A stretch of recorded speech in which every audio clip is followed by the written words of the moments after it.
ఆకాశంలో పారవలసిందండి అని అంటే మానవుని యొక్క చీకటి బ్రతుకును మార్చివేయడానికి, మానవుని పవిత్రపరచడానికి ఆ దేవత దేవుడి భూలోకంలో ఉద్భవించాడన్న సత్యాన్ని మానవులు ఎరగగలే కొనసాగుతున్నారు. నువ్వు ఎవరైనా కావచ్చు.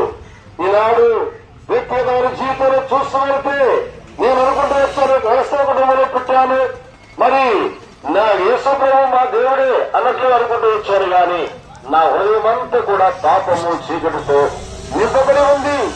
ఎందుకు సారు కలిగించారో నాకు తెలియదు. ప్రియమైన వారులారా, ఈనాడు మతభక్తి కాదు గాని ఆ ప్రేమ కలిగిన దేవుడు ఇంద్ర వ్యక్తమై లోకానికి వచ్చారన్న సత్యాన్ని ఎరిగి పవిత్రతలోని హృదయాన్ని తీసుకొని రావాలనేదే దేవుని యొక్క ఉన్నతమైన ఉద్దేశం. అందుకుగాను పవిత్రుడుగా పుట్టాడు, పవిత్రుడుగా జీవించాడు, పవిత్రమైన తన పుణ్యరక్తాన్ని ఆఖరి బట్టి వరకు మానవుని యొక్క పాపమును పరిహారం చేయడానికి ఆయన ఖర్చు వేస్తూ వచ్చారు.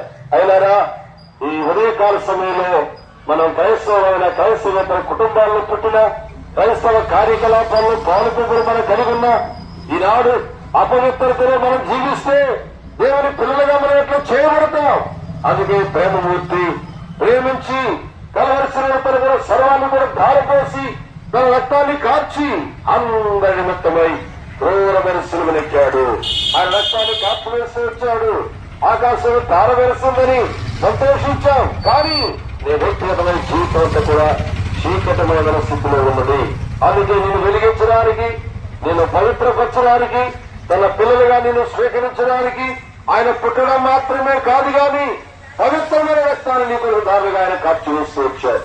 యేసయ్య పాపిని నన్ను క్షమించమని నీ హృదయంలో విశ్వసించి ఆ ప్రభువు యేసు క్రీస్తు వారిని హృదయంలో స్వీకరించినట్లయితే నిన్ను పరిశుద్ధపరచడానికి ఆ దేవుడు ఇష్టపడుతున్నారు. నీకు పవిత్రత కలిగించి ఆ దేవుడు సిద్ధపరుస్తున్న నిత్యమైన రాజ్యం అది పవిత్రమైనది. ఆయన పిల్లలుగా దేవుడు సిద్ధం చేస్తున్నారు.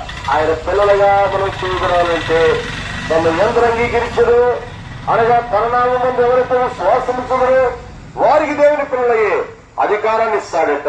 ఈ అధికారాన్ని పొందాలనంటే యేసు ప్రభువా పాపిని నన్ను క్షమించయ్యా, మీ రక్తంతో నన్ను కడిగి పవిత్రపరచని ఆ ప్రభు యేసు క్రీస్తు వారి నామ పేరట చిన్న ప్రార్థన చేసి నీ హృదయంలో విశ్వసించినట్లయితే అప్పుడు దేవుని కుమారుడుగా, దేవుని కుమార్తెగా తీర్చబడతావు.